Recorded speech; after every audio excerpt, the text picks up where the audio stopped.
Welcome to Level Up Tribes. Level Up Tribes provides resources to help you attain the necessary resources to level up your mind, body, and soul and realize your full potential. It is about exploring, learning, providing you with the tools from the experts for you to create a better version of yourself. I am your host, Agnes Goodwine, and welcome, Tribes. Today, I have the honor to share space with JC Donaldson, fashion designer and creator of Being Dapper, a dashing lifestyle apparel for the modern man. Thank you, JC, for allowing me to share space with you this morning. Yes. I'm so excited to meet you. And let's dive in. Thank you. Yeah, thank you for having me on your show. It's an honor that you reached out. I was like, wow, okay, cool. I'm excited. Yeah, this is great. This is great. Talk to me through your journey that led to becoming a fashion designer. Well, that's not what I wanted to be initially, right? I've been a fashion blogger since 2011. That's what the Roman numerals stand for. So that stands for 2011, or the IVMMXI underneath my logo. That's so it stands for April 2011. So that's when we started Being Dapper. And really, I can't take all the credit for it, right? My mom, was the one that really pushed me towards doing that. And there was a reason for it. She was like, hey, you're always dressed well and, you're out there. People are always looking at your clothes. Why don't you, blog about it? And at the time, Facebook, they had it was originally on Blogspot. So it was like a dedicated place for bloggers, So then Facebook recently at that time had added a fan page. So fan pages started blowing up. So I was one of those new fan pages. I should have, the biggest regret is really pushing it and taking advantage of it, because I probably would have had like 10, 20,000 fans by the time, because they constantly keep changing the algorithm. But that's how we got started. So we talked about financial literacy, etiquette, traveling, and of course fashion. And then I would do these, and then I took it to another level, which we talked about earlier about traveling. Yeah. And I would literally do what they called the Being Dapper show. I didn't know what I was doing. I would record it on a camera and just talk about wherever I was going and talk about the culture, because guys, again, young guys at the time, I think I started this show, almost 10 years ago. So a lot of people were not traveling, especially young guys who were scared. I get it.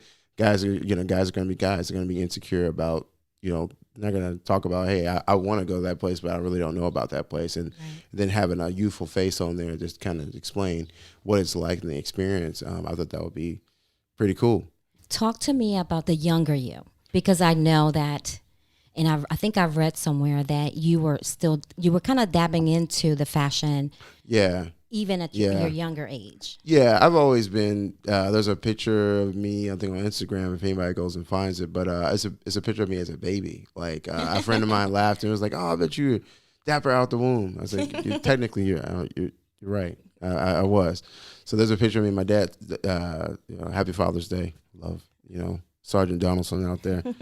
My dad holding me, and I have like a little tie and a dress shirt on, and I had to been like maybe a couple months, maybe a year, and so I didn't know that was the plan, but that's the master plan. Yes. So it started that way. Had a blueprint. Already. It was already, it's already, and then you become the fashion journey, through blogging, and then I did that for a while. Was kind of in college, kind of try to keep up. Didn't really again understand YouTube. It really took a lot, because I had a small company at the time, going to school full time, and then also working another full time job. So we're really running a company, going to school full time, and doing all that, and then still trying to take some time to blog about stuff. And that takes time. It does. It takes a lot of time. And then back in 2000 and when I get here, like 14.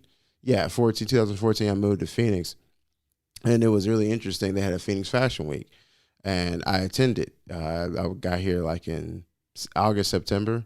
They had their preliminary fashion show. I was like, Fashion Week in Phoenix? That's interesting, right? So I went. It's at Talking Stick in October, and I was like, oh, this is neat. And it was really high production. It was really impressive. I was like, this is really, really nice.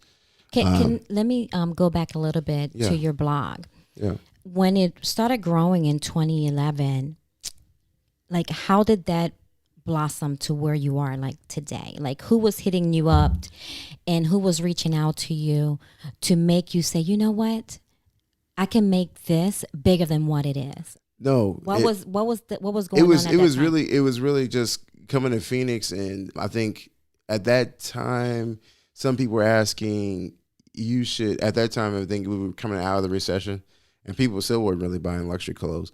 So I came up with an idea in 2014, shortly after I said, let's do some men's accessories. I think I can do that. Because I had to order some flower lapels, and I looked at them. I was like, I can make these, right. So I started making flower lapels, really. I started really, really, really, really small stuff, simple stuff. And then I said, okay, I'm going to take it to the next level. I sold a couple to my friends. And then I started going to local clothiers in the city, and people liked them. They bought them wholesale. Oh, wow. So then that's when the people were like, well, why don't you make a T-shirt or something, like a Dapper T-shirt? Because I noticed in the scene of Phoenix, it's very casual, and nobody seemed like everybody's like, it's like, throwing water on a cat. Right. Everybody's like, suits. I don't want to wear them. I hate them. It's like 108 right now. I understand all that, but I'm gonna tell you, we'll talk about that too, about temperatures and and fabrics and all that stuff. But yeah, but it was just like guys were not presenting themselves, period, well. I mean, it wasn't like, it was ridiculous. Like, I mean, the scene of fashion was not that great. So I said, you know what, put a nice, I call it a Dapper gentleman's T-shirt. Put a nice one of my gentleman's T-shirt, has a really cool graphic on it. You wear it with a blazer, you go out on a date. I mean, I think that would be appealing. And I started with that. And then other ideas, like this is around 2012, other ideas, and they invited me to come to the Phoenix Fashion Week for the Bootcamp and stuff. Shout out to Kim, and I told Kim no. I think I told Kim no for 3 years almost. Yeah, wow. Yeah. Every year I go Phoenix Fashion Week, I'll tell her no. I didn't realize that Phoenix had a fashion week. They do. Finding you, it opened me to so many things about Phoenix. I mean, I've been here 5 years. And yeah, so hopefully I can go to the one this fall. Yeah, you absolutely should. Brian Hill's the director. He's also the one that creates the curriculum for the Business of Fashion, Phoenix Fashion Week, and he's really taking it to the next level. From where it's humble beginnings, right? Taking it over and then really spearheading it to the monumental success it is. It's even actually been in Time Magazine. It's no joke. That's amazing. Yeah, serious stuff. So. How important is exposure? You know what I mean? Like you have exposed me to this whole new world. Exposure is important, but after I did the boot camp, this is 2018. So last year when I did it, it was hard. It's really hard. But they want to really give you that very concentrated of what fashion is, right? Because I started off really, I thought I was like, man, I'm going to come in and with these T-shirts and I'm gonna learn the business of fashion. Right. That's all I really wanted. I wanted the knowledge. But I got so much more out of it. I learned things about myself I didn't even know. And I learned that, streetwear really doesn't matter about Phoenix. You need to be your authentic self. Right. That's what I learned out of it. Honestly, being your authentic self. Step into your destiny. Be who you really are and put your crown on. Because that's what being dapper. Because our motto is being dapper as a lifestyle. Our catchphrase is designing dashing apparel for the modern man. But I, as a person, is streetwear, that's only a part of a man's lifestyle, but he's so much more. So then that's when I kind of built the courage enough to go ahead and pursue the contemporary side of things and everything else. With the boot camp, is that something that you have to apply for? Yeah. Okay. There's a lot of designers that apply for it. A lot of them just don't make it. And they're all different levels. So there's very established designers. He's big on emerging designers starting off, they might have a presence in the market, but they just want to fine tune things. A lot of them come to different reasons, but there's really nothing like that in the country right now that has that type of level of education. Now ASU has a program, you can get your master's in that. I've considered that taking it to the next level. Yes. I've learned business of fashion, but that definitely, it's a very, very concentrated, I like to call it meat and potatoes of the fashion industry to taste, where you can it's a good foundation and you can build from there.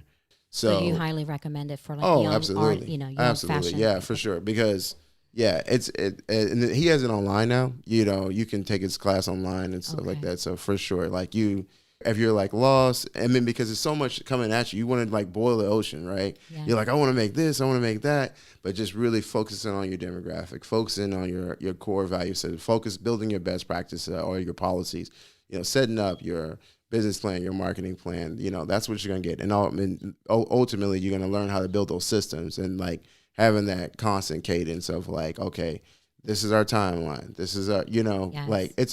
It really is just like anything else. Product development takes time. I've learned that too. Is don't, like I said, don't rush it.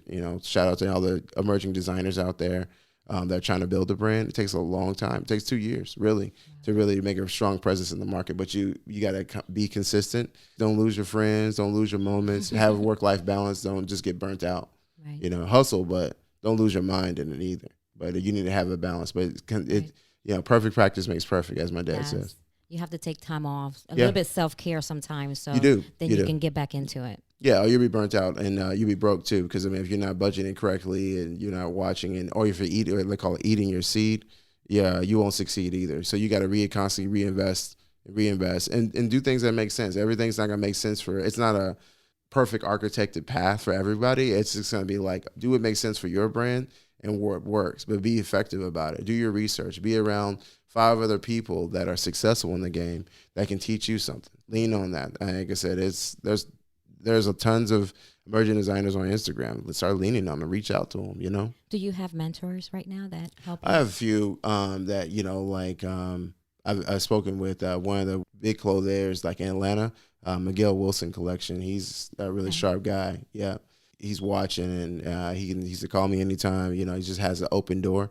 My boy out there in Florida, Rich Man Looks, he's a really good dude. He just opened up his brick and mortar. I met him at Magic. If people are not familiar with Magic, Magic's also a good place to go to really get an understanding of fashion. Don't go there trying to make a brand and trying to pretend like you're a buyer. If you don't got $10,000, $20,000 and you're not going to spend, $100, $200, $300 on minimum order quantity, don't go there for that. But what you should go to Magic for is just for the free seminars. A lot of people don't know there's free seminars at Magic. Is there a website for that? Just go type in Magic Fashion Show, and then there you can go to seminars. They have one in Vegas and they have one in New York. Okay, good to know. JC, in your opinion, what is the biggest challenge in the field of fashion? The biggest challenge, sales, of course, but also development. Product development is really hard. It can be quite difficult to develop a product and have dependable factories, dependable folks.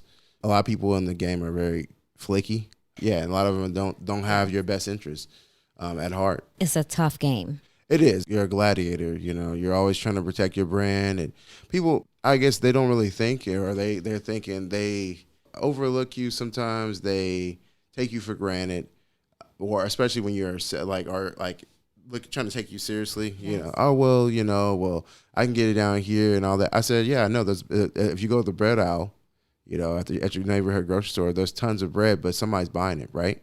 If that wasn't because it's variety.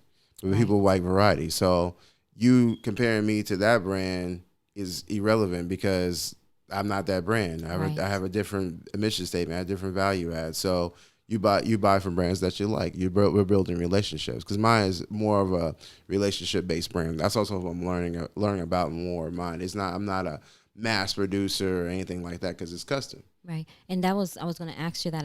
What stands you out from everybody else? Yeah, it's custom. It's custom. Yeah. It's what you want. It's not going to be off the rack. I have some pieces off the rack, but majority of my work is custom. So, I get a kick out of it. It's fun. You give me a sketch, you give me a picture, you get inspired, and then we build you something amazing. That's amazing. And then at a good price point, not where it's like I'm just out. Oh yeah, I know it's your wedding coming up, so I'm about to gouge you. It's not. That's not. I mean, of course, we want to be profitable, but I'm not ridiculous. How tough is it, JC, to be an African-American young male in this industry? Hard. Can you be honest? Yeah, I can be honest. Yeah, it's tough. It's tough. As an African-American, I'm sure nobody says it without saying it. Right. Being taken seriously. So everything has to be perfect. I feel like you just have to be at a different level. There's everybody else and then there's you, They say, or this is us, right? And that's why I'm really, really trying to go very hard, and really look at every little thing. I just have to cover all bases and how the bag is, the experience. If you want to be a Tom Ford, you got to give Tom Ford and the Tom Ford experience. You want to be Dolce & Gabbana, you got to get Dolce & Gabbana experience. And it's not really hard. I don't see my color holding me back. I think it's one of the greatest assets I can ever have. Proud to be a gentleman of color because, I look at the world a little different, right? So, everybody loves, when we come out with the flavorful food and the sauces and the type of music that we bring to the table, and you can kind of pour into that same spirit, that fun, that spice, right, into in the clothing. So and like I said, I'm on both sides. So I'm also time and place, right? Yes. So if it's time to be conservative, I know how to do that too. But then when it's time to it's your birthday party and you really want to show out, I can show you some pieces, or we can build you something that's very flashy. I want to make sure that my ultimate goal is that you're happy and that you look good and you're confident. We want you to be dapper. Do you think that you will continue to just focus on the male fashion industry? Would you ever I've already done what you're asking. Really? Yeah. Talk to me about that. Well, it's already kind of I'm laying the groundwork for it. Okay. It's already been done. People, shout out to the clients that already have some of my clothing that have never been announced. Yeah. So yeah, it's already done. You're referring to women's clothing. Yes. Yeah. That's a total different. That's beast. a total beast in itself. Yeah, Okay. Yeah, it's a total different thing. That takes a ton of work. So, but again, going back to that bull in the ocean metaphor, it's like stick to men's fashion, but be open. That's what we call our house, the Donaldson side of the house. Well, that's fully custom. So that really it's agnostic, right? So men and women's wear are welcome. So if a woman was to come to us and say, hey, you know what, I got to get ready for XYZ, and I have a function or a gala, I have the infrastructure now to do so. But again, it takes time. I didn't really want to jump into the market like that until I had reliable folks that could do it. So now I have some reliable staff. And that's really what takes, you asked me about like fashion. Product development takes a long time because you have to get the samples. You got to make sure that it is of quality and that you would buy it yourself. If you're not going to buy it yourself, no need to actually design it. Period. How many people do you have on your team?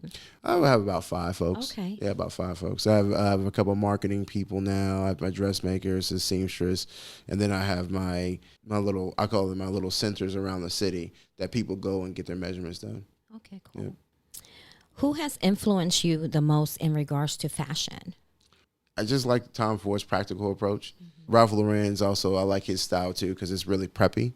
It's nice. But Tom Ford, really, really inspired me a lot because it's just that simple elegance. He doesn't do anything too crazy, but he's like, oh well, we'll taper the jacket like this. And also his marketing campaigns. I'm a marketing guy.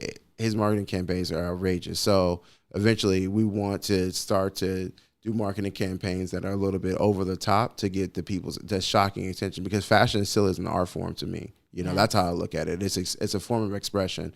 Right. You dress well, dress how you want to be addressed. Yes. Right. And then when you walk in the room, the clothing does the majority of the talking every time. Every time. So it's like people are analyzing you. They're gonna see you see your clothing before they even talk to your personality. Yes. And I see that a lot in my profession, okay. Actually. But that was one of the questions, and you're jumping ahead of me, so I'm going to ask it now, is in what ways do you think our clothes influence our mindset and how we feel about ourselves? And you just said, how people see you.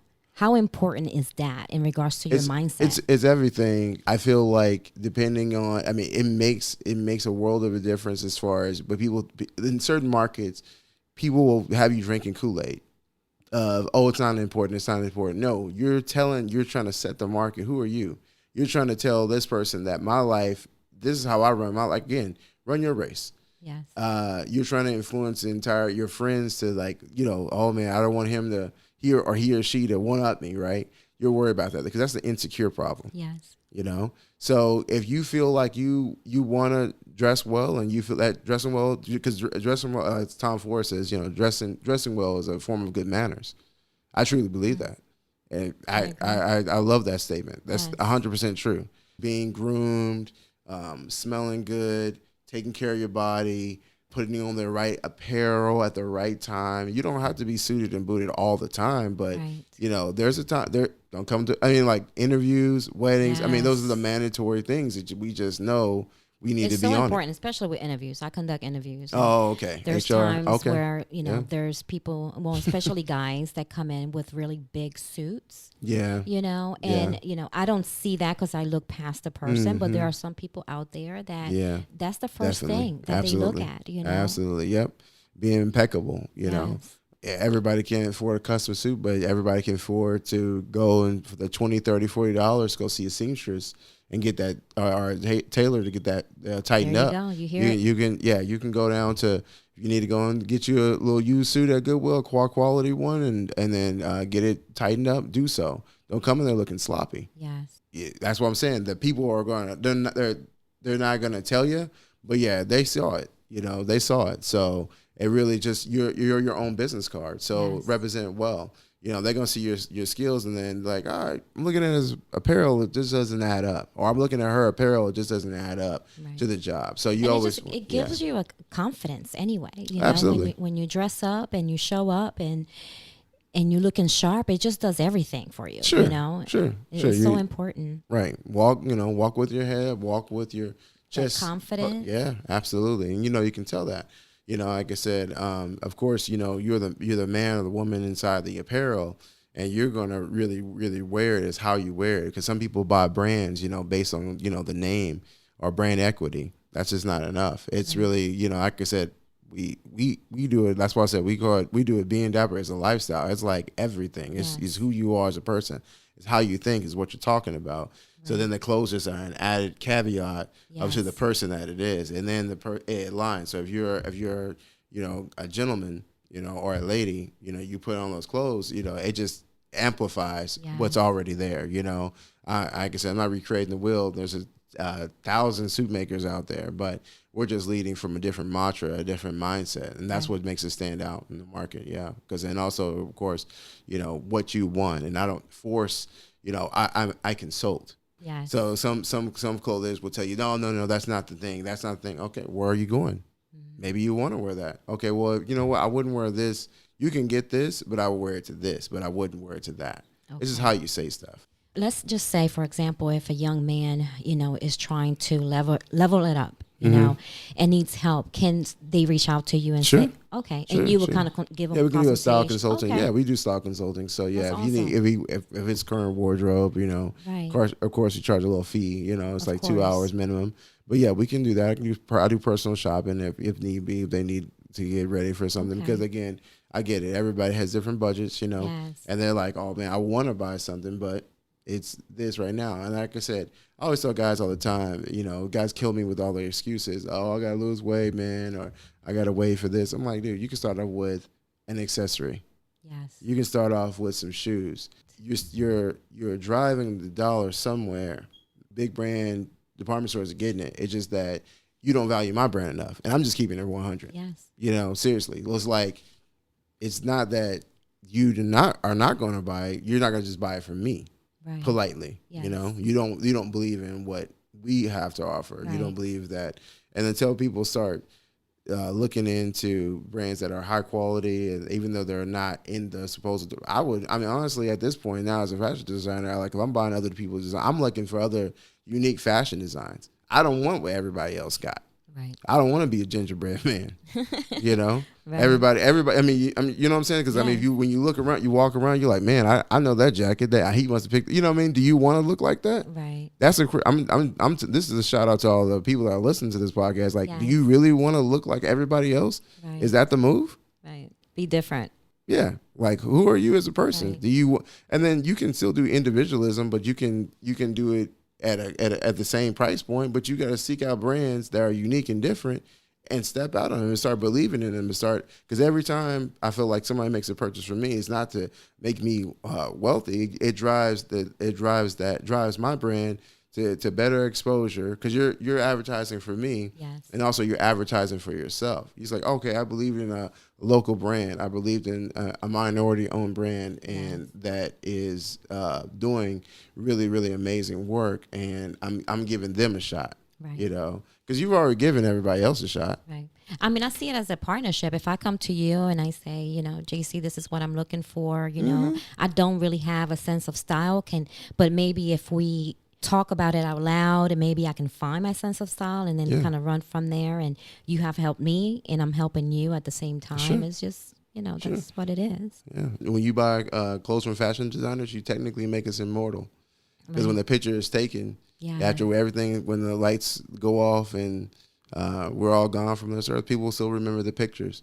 Right. So our work goes on. So when you take that picture, it's really deep. So you take that picture your wedding day or that promotion, we were there. As a fashion designer, we really care about the way you look. We care about how you feel. So we listen. Yes. We try to do our very best to really come up with clothes that appeal. I mean, because every fashion designer is different. They design for whatever reason. But again, my mission statement is more or less is really to bestow confidence upon my clients and making sure they look and feel good. And there's quality materials, Yes.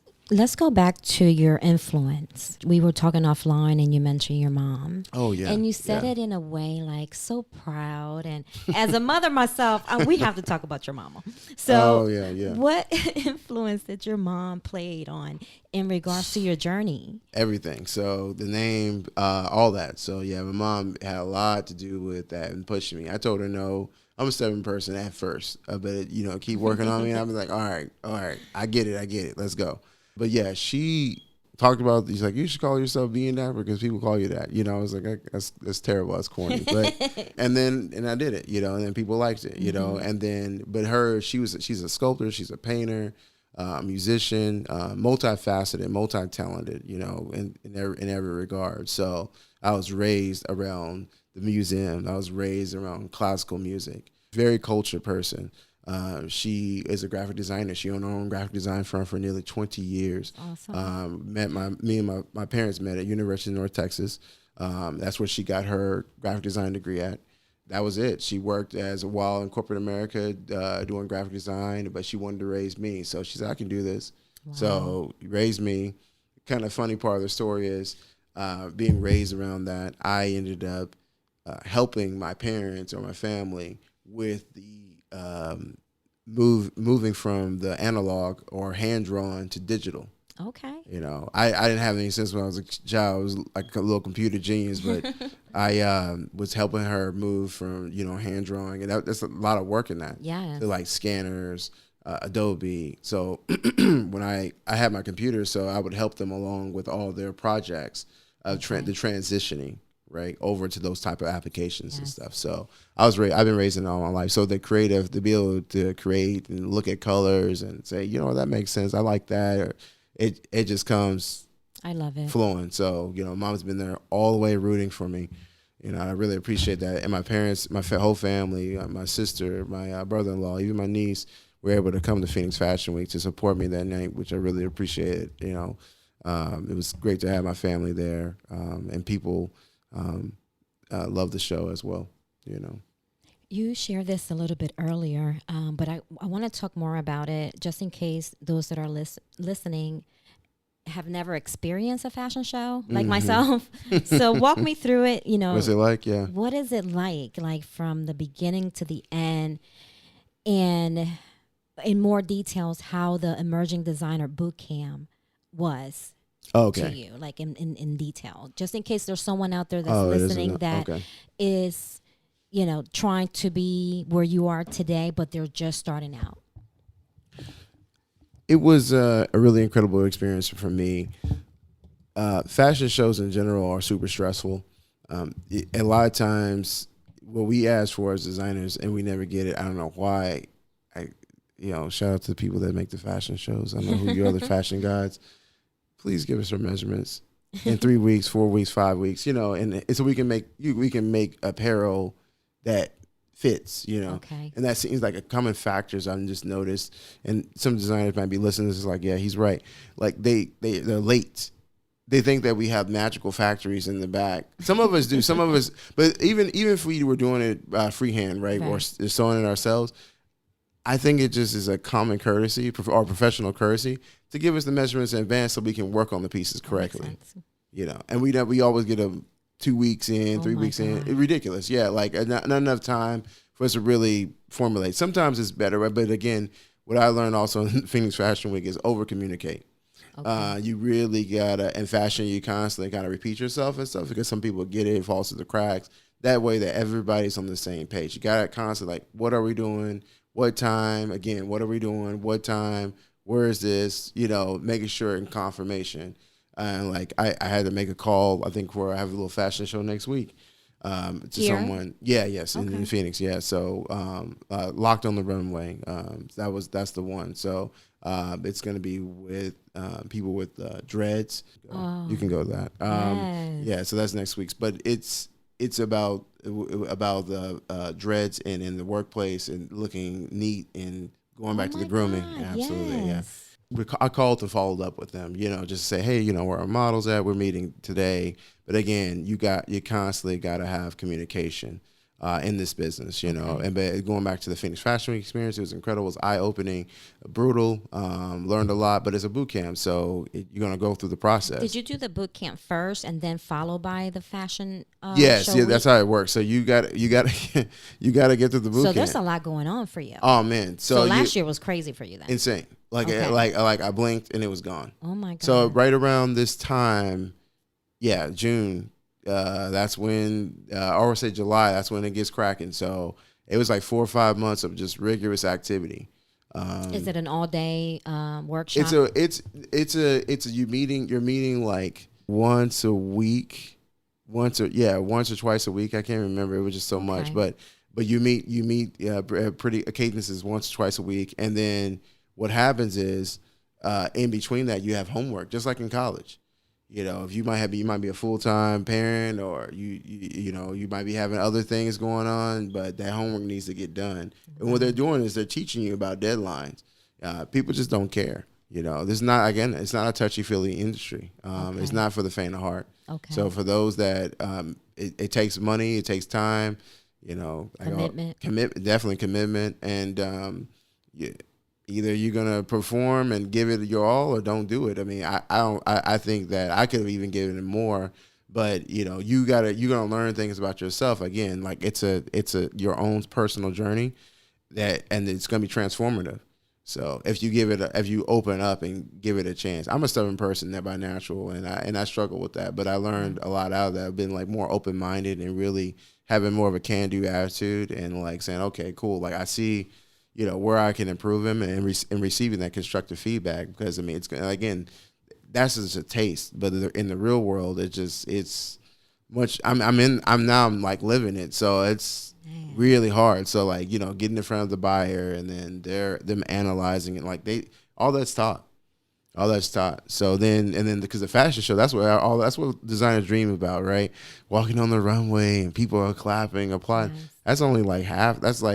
That's the fluff stuff. That's outside looking in, that's what I'm thinking it is. Yeah, that's exactly. All consumers think that's what they see. They don't see all the work that goes in, the mood boards and the late nights of talking to overseas plants, or even the late nights of sewing, and then talking to the buyers and getting rejected, the constant rejection, the constant chase of the sale, folks not paying their invoices on time, folks not saying that they're going to do an appointment, but they don't do an appointment, et cetera. It's like, it's really, it can take the wind out of your sails. So you constantly have a really positive spirit. Like you said, you're going to take those L's. You really have to love this. Yeah.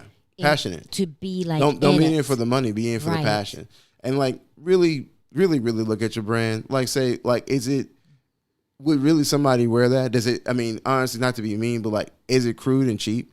Like if it does, I mean, if it's too over the top, I'm not saying that a brand couldn't make it, but you have to really say, where would my brand be sold, and really who is my demographic? You got to constantly, and then compare yourself to retail of how it's presented, because people remember.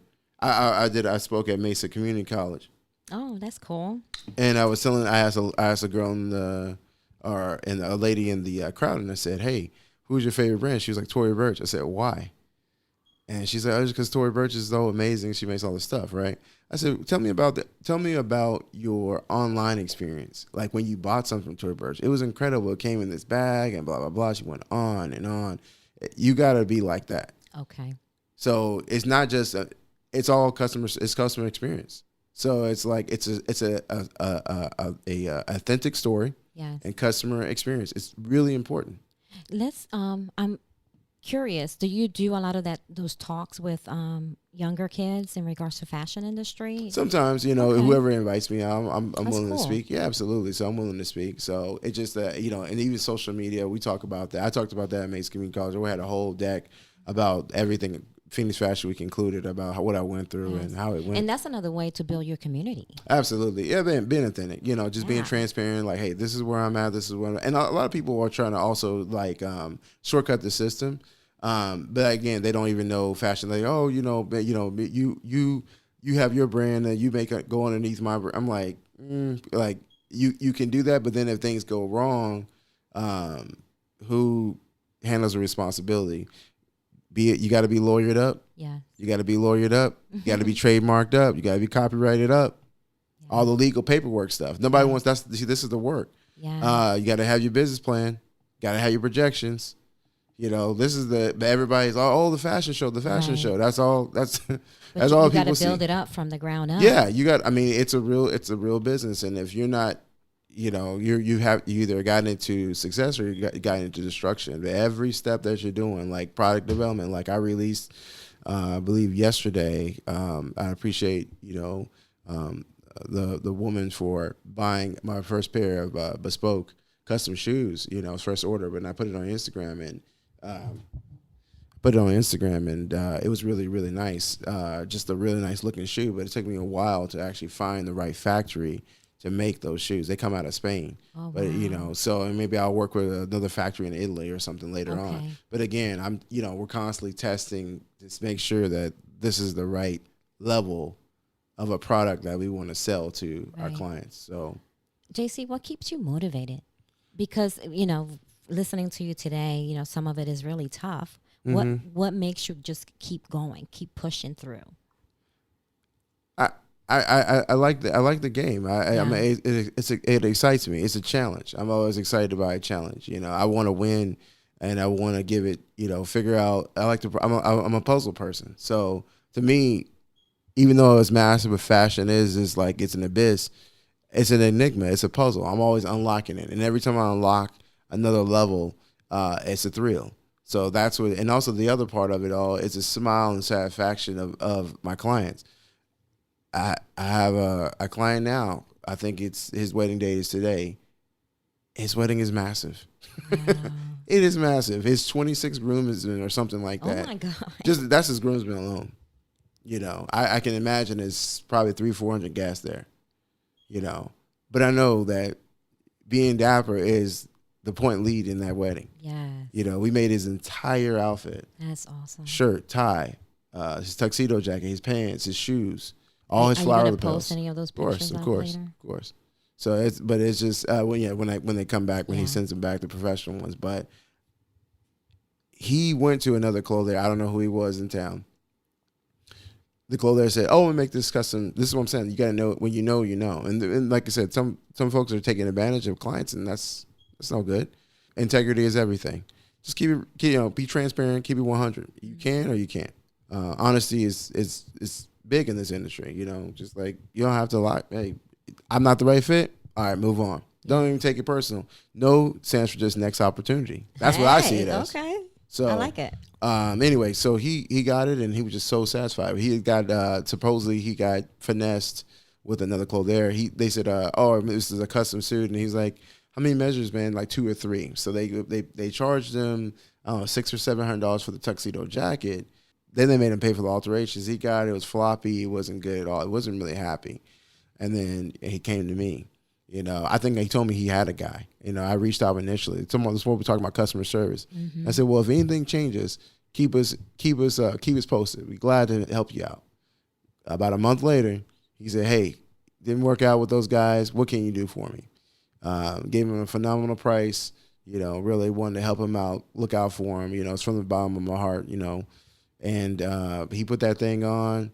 I'll show you some pictures offline. Okay. And his face was just like, and he's a really big man. He's about 6'5", 300. Wow. Yeah, he's a big man. So I really appreciate his business, and I wish him well on his special day.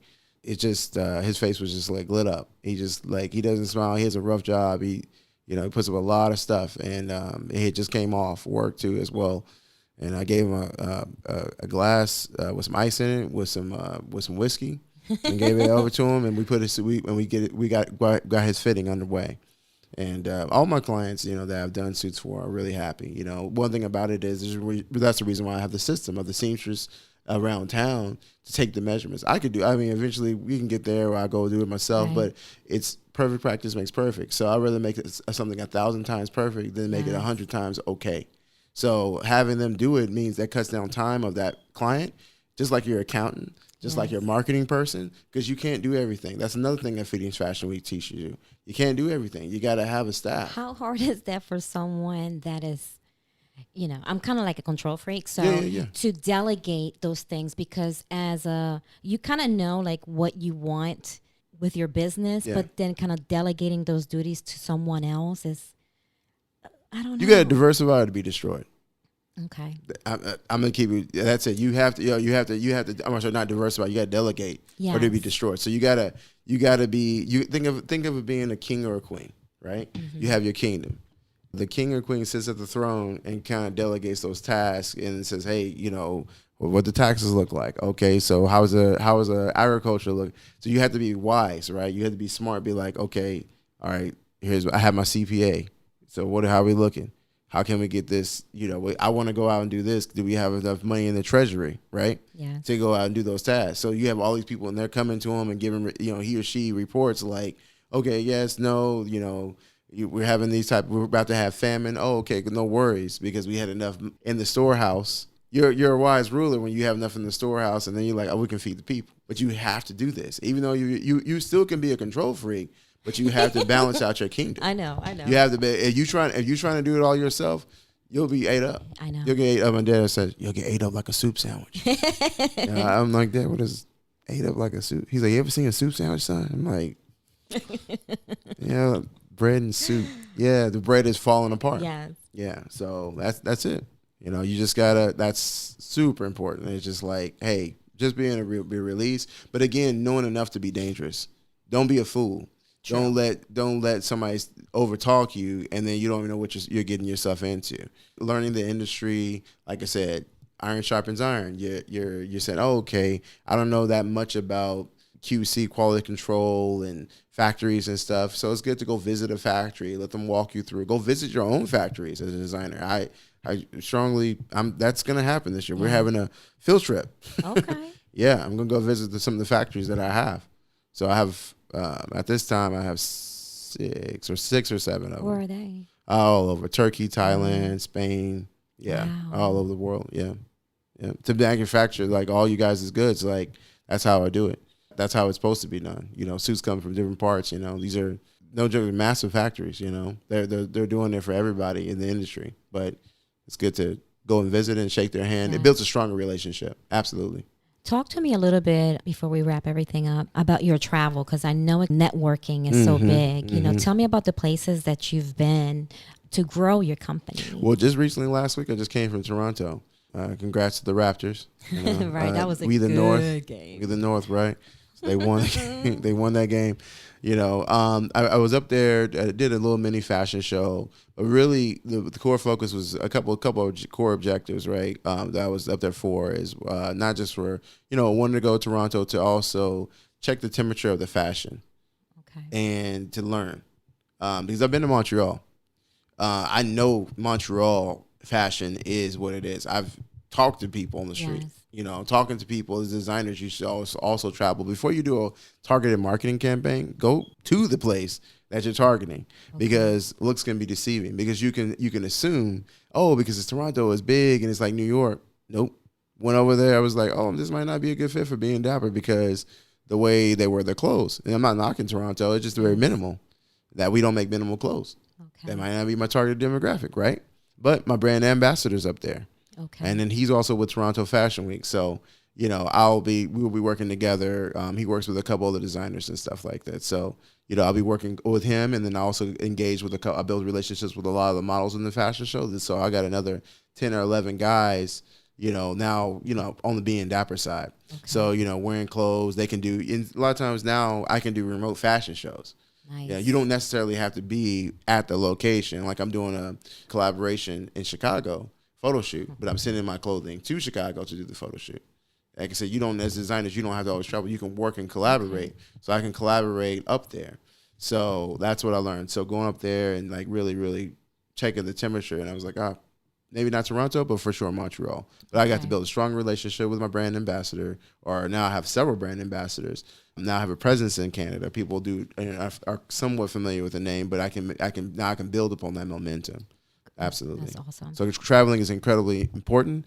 Not just for your going to your factories and all that kind of stuff, but also seeing different regions and then really talking with the people and not assuming, oh, this is what it is because they're a big city.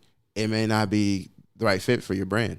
You just got to go and make that travel. It's worth it. It's worth it. It's worth it. It's definitely not a loss. It's a lesson for sure. So being in Phoenix, how can we be dapper and not burn with this heat? Like, I mean, it's too much, JC. It's too much. No, it really. Give us some tips. So you can use, we carry this fabric called gabardines.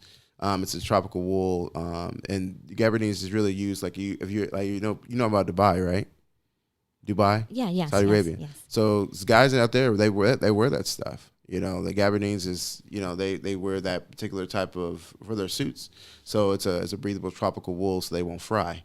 You can also, another way you can do it, you can make your jacket unlined. So most time you open a jacket that has a really, really pretty material inside of it, we can just make it unconstructed and unlined. So, or we can also make it in other types of light fabrics like linen. Okay. You can wear a linen suit, and get away with it out here and be fine. Or you can wear seersucker.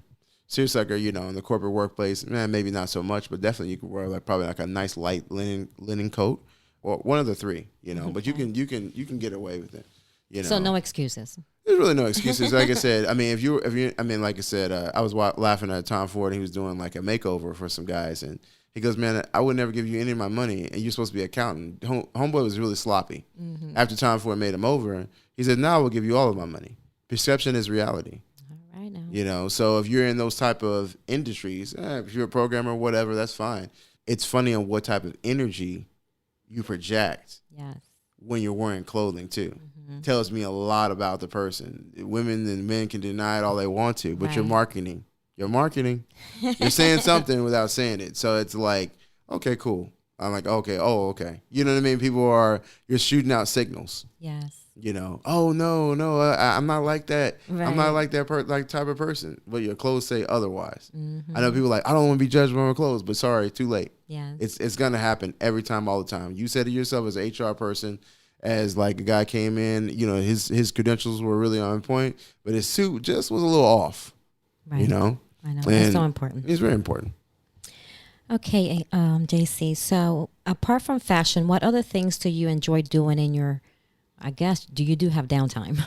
It doesn't sound like it. You got jokes. No, no. I like a lot of cool stuff. I love traveling. So traveling, and now also, I like to go out. So what I've learned is I flipped the script. So when I'm going out, I'm building clientele now. That's okay. So it's a different motion. Absolutely. So like like last night I built out I made 2 or 3 appointments. Okay. Like just going out. And because now that I am getting little bit of exposure and becoming well known now in the Valley and stuff like that, like as long as you're still having fun. I'm having fun. It's okay to have a cocktail and people and guys get excited. They see you coming like, oh man, it's Being Dapper. I know for a fact I'm confident that he's gonna make me something amazing. So and that's good when you walk into a room full of Kappas and they all you know what I mean? Like that happened last night. They were like, hey, that's, like I said, I think that's great. Going out, I like to do like a nice lounge. I love art. And it inspires me. You asked me about my inspirations earlier. Yes. I love going to the art museum. I see a piece and say, hey, how can I take pop culture or, some of my streetwear or some of my lifestyle wear, and apply it to something minimal, something simple, something elegant, right? And apply it to that. I mean, absolutely love the 1920s, 1930s. Great, that reign of time of men's fashion was amazing at that time. And I love that. So classy. Love that. So. Do you hike? I can't hike now, and I missed my window. But Yeah. when it cools down, I like to get active into that. You know, I like to start to do that. I love to go like to Sedona. I like the snow. I love Sedona. water. Like boats and just love the water, like the sail and stuff like that. I like sailing is one At of my least little you're hobbies. finding your balance. Yeah, you know? I do. I like to cook. I like to cook. Love cooking. Like to bake. Nice. I'm a baker guy. Okay. So, You hear that, ladies. got jokes. She's funny. She's a funny lady. So what else is in the works for you? For me, bigger marketing presence.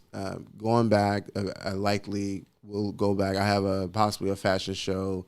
I might do Phoenix Fashion Week. That's on my mind right now. I got to make that decision pretty quick here in a hurry. You know, that would be great to come back. You're graduated now, and you're coming back now. You're established, and it's an honor to be a part of that and to come back. But I definitely will have a booth there for Phoenix Fashion Week in October. I'll be there, but I'll have a presence there for sure. Great. So people can buy my goods there Thursday, Friday, and Saturday. I got a show, I believe, in Atlanta possibly in September. Okay. I have another show with Montreal Fashion Week, or a small boutique Montreal in August. And then Phoenix Fashion Week is in October. So that's up in there. We'll see. But I'm thinking about those two events. And like I said, doing fashion shows that make sense to your brand and the right people that will be there that are going to see it. I'm looking for, you talking about the experience about fashion shows. Well, as a designer, you're looking for a couple of different things. You're looking for folks that will buy your clothing and boutique owners. Okay. So you want to build a relationship with them. It's all about the sale. Yeah. So, you know, if the boutique owners are not going to be there, why you're not going to be there? And you should be writing some business when you're in town, and rather than just, doing a fashion show. And that's what I did. So when I was out there, I did a pop-up shop in my hotel. Very ambitious. Wow. Yeah. I did, went to and had appointments set up with different boutiques out there in Toronto. Again, we shook hands and I made some relationships, but again, it just found out really wasn't really the best fit for, you know, Being Dapper in Toronto, yes, unless I had a brick and mortar. Okay. So like I said, but and other things on the horizon, the ladies wear. Okay. You know, so I do the women's custom suits as well, custom suits and tuxedos, dresses. Everything's by appointment only. You know, we can do it by virtual. We can be here. You don't have to necessarily be in Phoenix. Yes. We just need your measurements. Once I have your measurements, that's the blueprint. Yes. And then from there, we can do a virtual style, and I can show you the different type of styles of suits. Yes. Especially for a petite. Absolutely. It's hard for me to find suits. Petite or a full figure, you know, the pain struggle is real. Yes. You know, so, you know, or even curvy, you know. So sometimes you have a very slim waist and you're more busty. You have a bigger backside, and then it's like, it's really, really, really difficult to find clothes that really, really favor you. So yes, we get all that, and then eventually I'll come out with more of a couture side, like the women's clothing for like evening gowns and stuff. And I go our House of Donaldson elegance, you know, that 1930s, 1940s. That era of clothing. I'll be doing a lot of that. I look forward to coming out with. I'm working on the collection now, so it's not really announced. I don't have an exact date, but I hope to have it finished before the year's out and do a fashion show and do a premiere of that. That amazing. You know, Liquor endorsement. I'm like I said, other things I'm trying to do with the brand is, I say influence the influencer. So work with liquor companies, work with cigar companies. Yes. I work with shout out to Beyond Masquerade. Work with them. They did the masquerades for 40 Shades of Grey. Okay. So they work with me sometimes on on shoots and stuff like that for their beautiful masquerades. You know, so Beyond Masquerades, amazing masks. So I appreciate them for that. You're gonna do great things. I hope so. You already are. But I just can see you. You're just like a rising star, and you're just gonna take off. I'm working on it. I'm being patient. I'm being consistent. You know, I'm taking my time, but also moving strategically with this. You know, I'm bootstrapping, so you know, I'm working. You know, give them a little bonus and then pour back into the company and so forth. But like I said, I'm a bigger picture type of guy, and you know, and then you're just not gonna get there, but you will get there. Tortoise in the hare, same thing. Right. Hare thinks that he can, you know, he's fast. He goes to sleep, and the tortoise actually wins the race. Right. Because even though he was slow, he was consistent. Yes. You know, That's the difference. You know, you have to be consistent. That's it. Like, stay on the path, be consistent. With, and really the premise of my brand, with, the moms out there that are, single moms, they're raising their sons. Also part of being dapper, one of the things is I call it the lost man. A lot of the guys out here just don't know. Your mom can only be mom. She can't be both.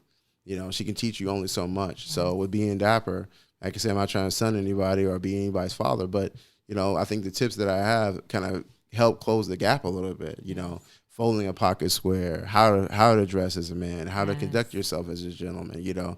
I even think I'll do some more YouTube about like handshakes, looking somebody in the eye. I think that, yes, sir, and no, sir. idea. Yes.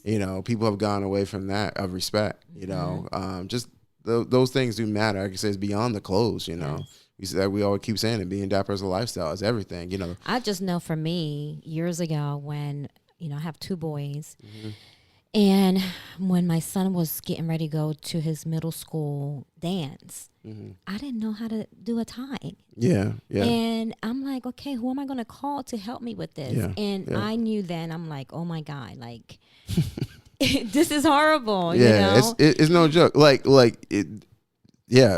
dads that are in the children's lives, and or even I call it the co-parenting. That's also good. I hope that work that out. If they're having some issues with the guy, got to work that out. Got to figure that out. Your son and daughter need that, because it's truly missing. Yeah. There's a lot of issues. Women grow up, guys grow up, and you be like, you should know this, but they don't know because they didn't have a dad. Yeah. And you can't slight them for that. So it's just like, okay, you know what you know. So it's like, I'm just really blessed that I have that, right? Like the tie, I knew all that stuff. You know what I mean? Yeah. Like and people they like, yeah, I know this. I can tell. I can tell. It makes a difference. It makes a world of difference, especially when it's professional temperaments. You're just more flat. I mean, you're just, as a guy, you're just more focused, and you're just a little bit, like your dead handle is like, okay, this is how you handle an argument. If you get, what I mean, it just handle a dispute. You were blessed to have that in your life. I mean, being my father's military, as you saw, he's still active. Still active. Is he? Yeah. Oh, wow. Yeah. So, good for you, Dad. Is there anything else that you would like to share or add that we haven't touched on today?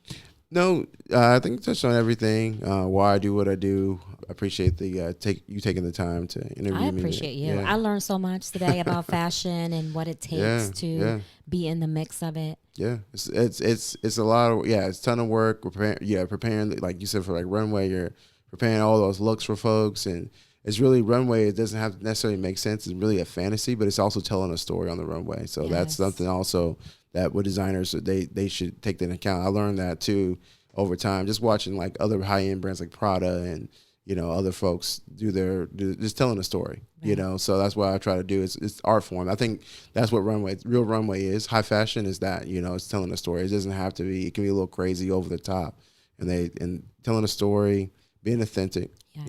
And you've mentioned authentic so many times today. That's so important. It's It's very important. It's like, I think that many people will just be, they're just, let me turn a profit, and it's like, okay, they're hot today and they're gone tomorrow. Right. Yeah, there's many brands like that. You can name. I used to wear. Where they at today? Right. They started off really good, but they're not. They're no longer there. Like I said, they're always in for the cash, so they're not in for the people and the passion. Well, thank you. What is the best way for people that are listening and want to reach out to you? Where can they find you? Instagram, you can get me on Being Dapper. So there's BEING _ Dapper, DAPPER. Twitter is Being Dapper.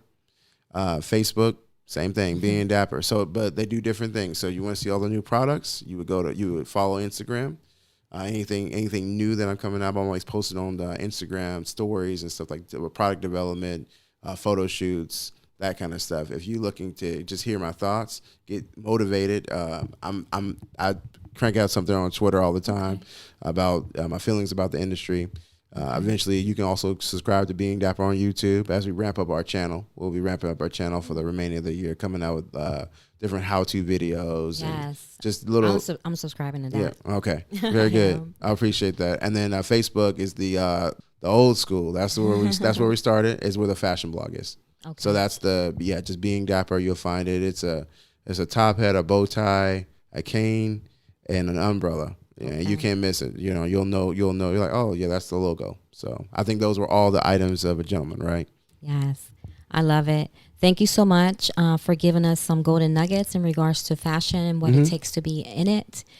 And hopefully, that you can come back. Absolutely. Well, when you get too big on me, you might. No, I will definitely. We'll talk again. And yes, absolutely. I know. And customers, if you guys with the show, if you heard me on the show and I can give you a special discount and give you 20% off. Let me know. If you say, hey, you know what, I heard you on the show and I want a suit or want an item, I'll give you 20% off. Just let you know. Let me know that you heard me on this podcast and I'll extend that out to you. So like I said, we can do the styling for you. We can do the suits, ladies and men. And also we do the custom shoes. Okay. So let us know. Thank you, JC. Okay. Thank you for listening. Please visit the website at www.leveluptribes.com. And please subscribe to the podcast and share with your family and friends. Be sure to tune in to our next episode. Catch you all next time, my beloved tribes.